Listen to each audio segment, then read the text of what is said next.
Өлсе өлер табиғат. Өлсе өлер табиғат, адам өлмес, ол бірақ қайтып келіп, ойнап күлмес. Менікінің айрылғанын өлді деп ат қойыпты өңкей білмес. Көп адам дүниеге бой алдырып, аяғын көп шалдырған. Өлді деуге сияма ойлаңдаршы, өлмейтұғын артынан сөз қалдырған. Кім жүрер тіршілікте көңіл бермей, бақи қоймас фәнидің мінін көрмей. Міні қайда екенін біле алмассың, терең ойдың телміріп соңын ермей. Дүниеге дос, ақиретке бірдей болмас, екеуі тап бірдей орын қалмас.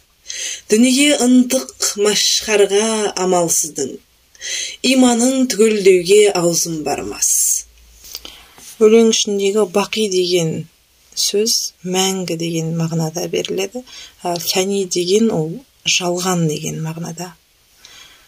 Одан кейін мәшқар деген сөз бұл діни ұғым бойынша ақыр заман болғаннан кейін адам баласының күнәсі тексерілетін орын. Назарларыңызға рахмет. Каналым ұнаса тіркеліп лайк басып кетіңіздер. Комментарийға өзіңіздің сүйікті ақыныңызды жазып кетіңіз. Келесі жолы сол ақынның өлеңін оқитын боламын.